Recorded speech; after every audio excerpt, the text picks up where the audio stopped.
Bismillahirrahmanirrahim. Assalamualaikum warahmatullahi wabarakatuh. Alhamdulillahi wahdah, sadaqa wa'dah, wa nasara 'abdah, wa 'azza jundahu, wa hazzama al-ahzaba wahdah.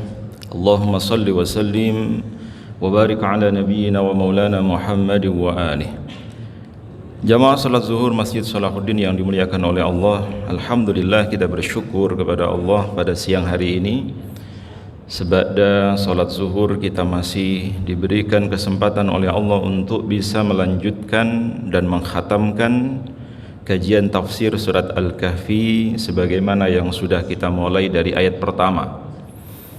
Siang hari ini kita akan membahas ayat yang paling terakhir dari surat Al-Kahfi, yaitu ayat ke-110. Maka mudah-mudahan ayat demi ayat yang pernah kita kaji dapat memberikan inspirasi bagi kita untuk bisa semakin dekat dengan Al-Quran, tidak hanya dimudahkan di dalam memahami, melainkan juga bisa mengamalkannya dalam kehidupan sehari-hari. Kalau kita ingin lebih luas lagi di dalam mengkaji sebuah tafsir, kalau dulu harus buka kitab, harus buka kitab tafsir yang sangat banyak. Kalau sekarang tinggal buka YouTube saja, rekamannya di Masjid Salahuddin ya, di JP Masjid Kanwil kalau nggak salah. Itu dari ayat pertama sampai ayat yang terakhir. Tapi saya tidak menyarankan untuk buka AI ya, karena semuanya serba instan. Kalau pengen pinter beneran memang harus ngaji, apalagi belajar bahasa Arab. Tidak hanya sekedar tahu, tapi juga kita akan lebih mudah di dalam memahami khazanah keilmuan Islam lainnya. Baik, insyaallah kita akan membahas ayat terakhir surat Al-Kahfi ini. Sebelumnya kita baca terlebih dahulu, mudah-mudahan Allah turunkan rahmatnya kepada kita.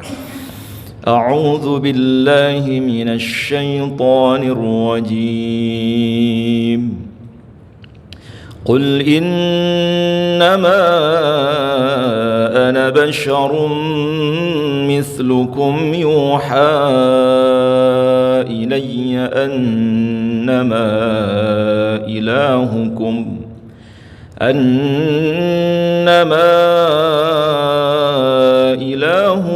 ilahu wahid. فمن كان يرجو لقاء ربه فليعمل عملا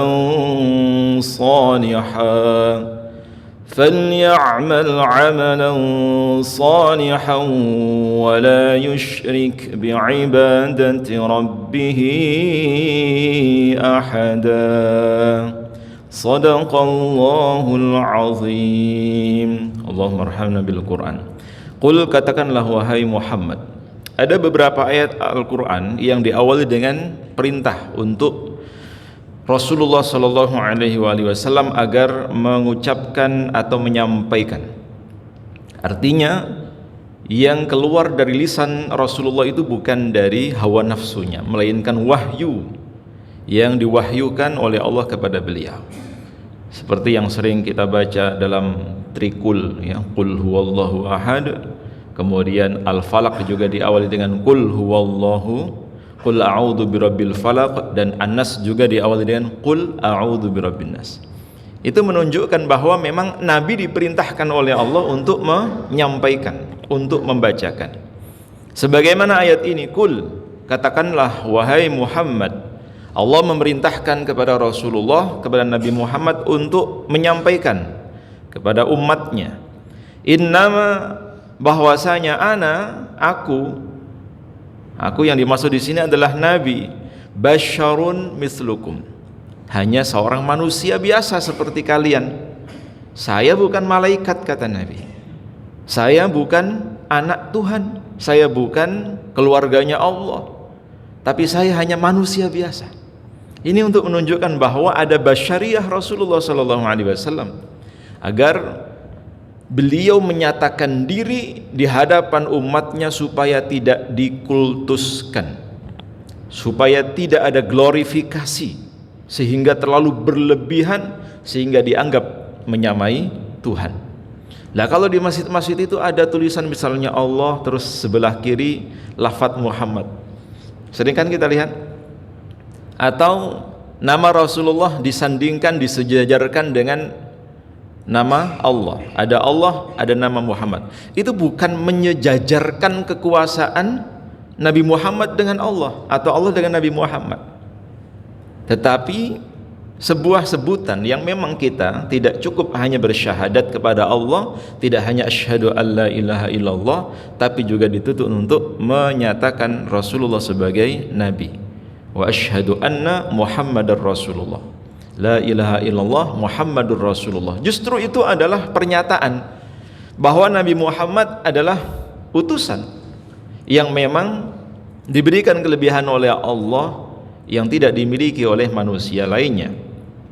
Maka Rasulullah itu pernah sedih ya, nangis pernah, takut pernah, sebagaimana sifat-sifat atau naluri yang dimiliki oleh manusia. Maka Nabi itu kadang jajan, makan pinggir jalan, kadang juga jalan-jalan ke pasar. Tidak kok eksklusif di masjid terus, enggak, atau di goa terus, enggak. Ada saatnya Nabi itu pernah di goa. Kapan? Sebelum diangkat menjadi Nabi. Tapi begitu sudah diangkat menjadi Nabi, tidak pernah lagi sembunyi ke dalam goa, kecuali sebentar ya. Pada saat hijrah beliau hanya 3 malam di Goa Thur, selebihnya tidak pernah. Beda dengan sebelum diangkat menjadi Nabi, beliau sering bertahannud, sering uzlah, sering menyendiri. Kalau orang sekarang mungkin introvert ya, atau tidak mau ketemu siapapun. Padahal sebetulnya beliau itu bukan karena tidak mau bertemu dengan siapapun atau introvert, tapi beliau saat itu kondisinya memang di zaman itu sedang rusak-rusaknya. Maka beliau memilih untuk mengasingkan diri, menyelamatkan diri. Tapi itu sebelum jadi Nabi.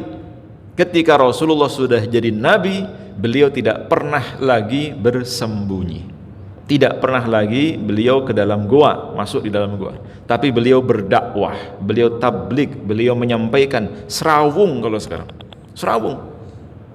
Nabi sering jalan-jalan ke pasar, wa yamshuna fil aswaq, sampai orang-orang musyrik saat itu tidak terima, mosok Nabi kok jalan-jalan ke pasar. Kalau dalam persepsi mereka ada semacam trauma masa lalu. Anggapan mereka Nabi itu ya harus seperti, mohon maaf, rahib-rahib yang atau enggak menikah, tidak mau berkeluarga, tidak main medsos kalau sekarang, atau tidak serawung eksklusif. Tapi Rasulullah tampil beda. Beliau menghilangkan pengkultusan-pengkultusan itu dengan menunjukkan sifat basyariahnya. Nabi itu pernah makan pinggir jalan, dan makannya itu seperti makan manusia pada umumnya, ya, tidak memeriani gitu. Kalau pria itu kan makan harus pakai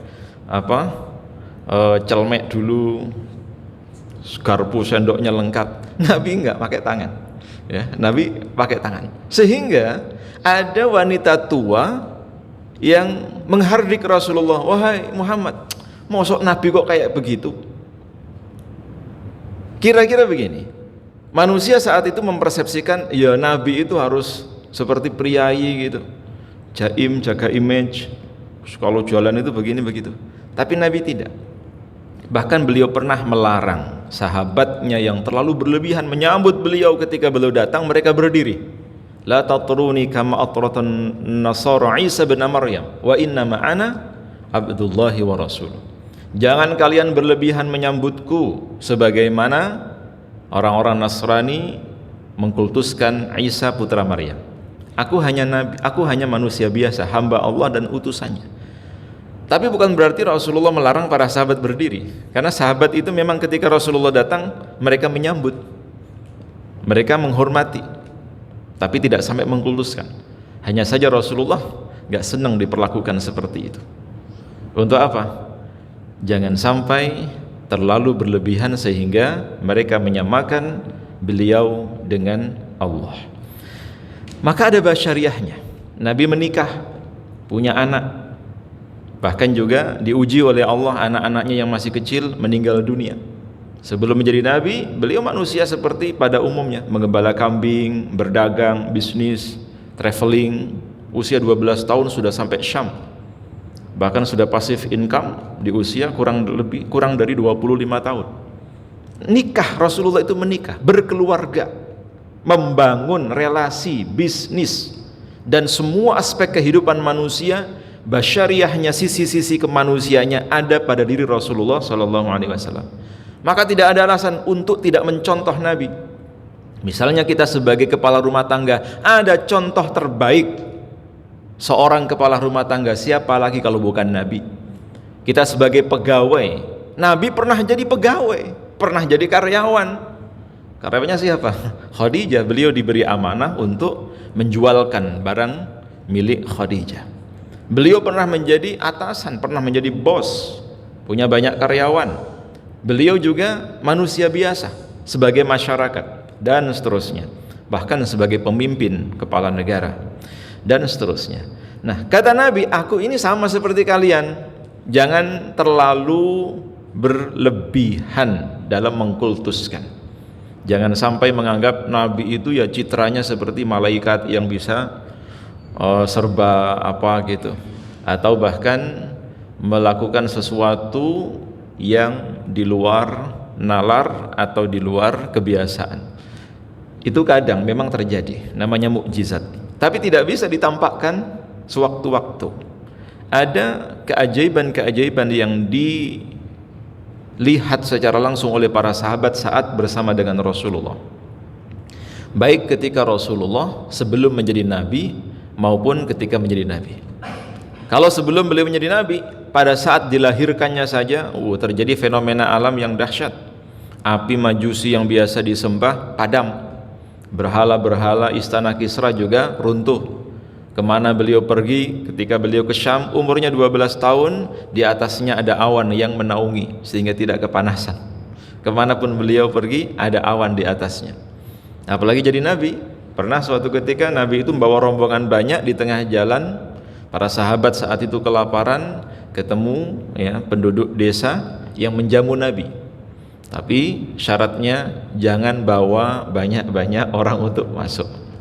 Nah, ternyata tidak mungkin Rasulullah itu kenyang sendiri, sahabatnya lainnya kelaparan. Akhirnya beliau mengatur strategi, digilir ya, dua orang yang masuk makan sampai kenyang, kalau sekarang sampai gelegean. Padahal sebetulnya hidangannya itu terbatas, hanya untuk 2 orang, tapi lebih dari 200 orang kenyang semuanya, sampai juga menyisakan tuan rumah. Itu namanya berkah. Seekor domba yang sudah tidak lagi produktif, tidak mengeluarkan air susu, disentuh oleh Nabi putingnya sehingga bisa mengeluarkan air susu, sehingga menjadi berkah bagi keluarga yang memilikinya. Ada sisi-sisi mukjizat Rasulullah, termasuk membelah bulan, itu bagian dari mukjizat yang memang dimiliki oleh Nabi sebagaimana nabi-nabi terdahulu. Nabi Musa membelah lautan, Nabi Isa menghidupkan orang yang mati. Tapi mukjizat yang paling dahsyat itu adalah Al-Quran, yang saat ini masih relevan, bahkan lebih maju daripada perkembangan zaman. Maka sisi-sisi Rasulullah SAW sebagai manusia itu harus kita tampilkan. Tidak boleh kita sejajarkan dengan Allah yang Maha Ahad, yang Maha Esa. Tetapi kita juga tidak boleh menganggap Nabi manusia biasa. Beliau memang manusia ya, tapi laula kal bashar. Beliau tidak seperti manusia biasa, karena memang sifat-sifat basyariah yang kebanyakan dimiliki oleh manusia itu dihilangkan oleh Allah ya. Nafsu amarah itu nggak ada. Sebelum beliau ya Mi'raj itu dibelah dadanya, dan ada bekas belahan dada itu. Ini diceritakan dalam hadis-hadis yang sahih. Nafsu amarahnya diambil, sehingga dalam diri Nabi itu hanya ada kata maaf, maaf, maaf, dan maaf. Beliau tidak suka ada sahabatnya datang terus ngasih tahu keburukan sahabat lainnya, nggak suka Nabi. Kenapa? Beliau mengatakan, aku ingin ketika ketemu siapapun, aku dalam keadaan salamatus sodar, hatiku nyaman, hatiku tenang, tidak pernah curiga dan seterusnya. Yuha ilayya, akan tetapi diwahyukan kepadaku, ya, ini yang tidak dimiliki oleh manusia. Karena wahyu itu hak prerogatif Allah. Allah memilih siapapun, maka tidak ada pilihan nabi, ya. Tidak ada yang daftar jadi nabi, nggak ada. Beliau nabi terakhir yang memang disiapkan oleh Allah, dipilih dan ditentukan oleh Allah, karena beliau layak, sedangkan yang lain tidak masuk kategori. Sampai Rasulullah mengatakan, seandainya ada, ya, pengajuan untuk menjadi nabi, Abu Bakar itu sudah saya ajukan kepada Allah untuk jadi nabi. Saking mulianya sifat Abu Bakar. Tapi nggak ada, nabi itu pilihan Allah, hak prerogatif Allah. Tidak ada pengajuan, pendaftaran, pemilihan, nggak ada. Yuha ilayya, diwahyukan kepadaku, annama ilahukum ilahu wahid. Ini ajaran yang paling inti dalam setiap agama, apalagi agama Islam.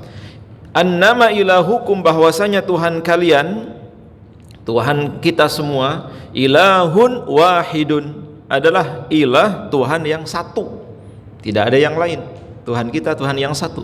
Dan ini adalah dakwah yang disampaikan oleh para nabi-nabi sebelum Rasulullah. Dari mulai Nabi Nuh, ya, Rasul dan Nabi Nuh. Karena Nabi Adam belum punya umat, Nabi Nuh baru punya umat. Maka ada yang mengatakan Rasul pertama itu siapa? Nabi Nuh.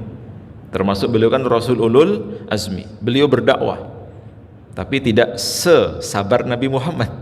Sehingga ketika dalam tanda kutip keputusasaan itu, Nabi Nuh itu berdakwah 1000 tahun kurang 50 tahun.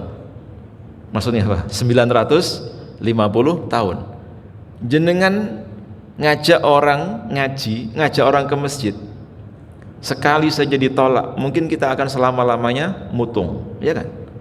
Nabi Nuh itu berdakwah bukan sehari 2 hari, bukan setahun 2 tahun, tapi 950 tahun berdakwah. Qala inni da'autu qaumi lailan wa nahara, bukan hanya kami siang, tapi beliau berdakwahnya 24 jam, siang malam. Falam yaziduhum du'ai illa firara, justru yang diajak itu malah lari, malah meninggalkan Nabi Nuh. Wa inni kullama da'autuhum litaghfira lahum ja'alu asabi'ahum fi adhanihim wastaghshaw thiyabahum wa asarru wastakbaru istikbara. Mereka kaumnya Nabi Nuh itu ketika diajak justru malah menyumbat telinga mereka dengan telunjuknya. Pokoknya enggak mau mendengar ajakan seruan dakwah Nabi Nuh. Akhirnya apa? Ya wis, timbang raih untuk followers, Nabi Nuh berdoa hingga akhirnya apa? Terjadi bencana banjir. Yang ingkar kepada Nabi Nuh, yang ingkar kepada Allah, tenggelam. Hingga tersisa mereka-mereka yang beriman, yang jumlahnya kurang dari 100 orang, yang selamat karena mengikuti Nabi Nuh alaihissalam. Kalau Nabi Muhammad sabar betul. Nabi Muhammad itu nabi yang tidak pernah mendoakan kecelakaan bagi umatnya. Justru beliau mendoakan rahmat, mendoakan kasih sayang, dan beliau menunggu momen yang paling tepat. Kalau tidak sekarang, nanti cucu-cucu cicit mereka yang akan beriman. Tidak setegah nabi-nabi yang lain. Kalau Nabi Musa langsung kaumnya tenggelam di Laut Merah, melihat dengan mata kepala. Nabi Lut sampai istrinya sendiri juga tenggelam di tanah maksudnya, dan dihujani dengan hujan batu. Nabi-nabi mereka, nabi-nabi sebelum Nabi Muhammad itu menyaksikan umatnya bahkan keluarganya disiksa, diazab di depan mata. Kalau Nabi Muhammad enggak. Selama beliau masih hidup tidak pernah ada bencana. Selama beliau masih hidup tidak pernah ada pembinasaan umatnya. Kenapa? Jaminan dari Allah, kalau kamu masih hidup tidak akan dibinasakan. Masalahnya Rasulullah sudah tidak ada, jaminannya tinggal satu. Apa itu? Istighfar, mohon ampun kepada Allah. Nah, Allah itu adalah ilah yang satu, tidak boleh disekutukan dengan siapapun, termasuk dengan Nabi Muhammad. Maka faman kana yarju liqa'a rabbih, siapa yang mengharapkan pertemuan dengan Tuhannya.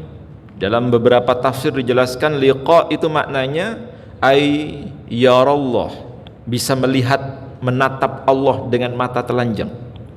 Maksudnya mengharap ridho Allah, pahalanya sampai kepada Allah, atau perjumpaan dengan Allah, dimasukkan ke dalam surga, syaratnya ada dua. Yang pertama, falya'mal 'amalan shaliha, hendaknya dia beramal sholih, mengerjakan ketaatan kepada Allah.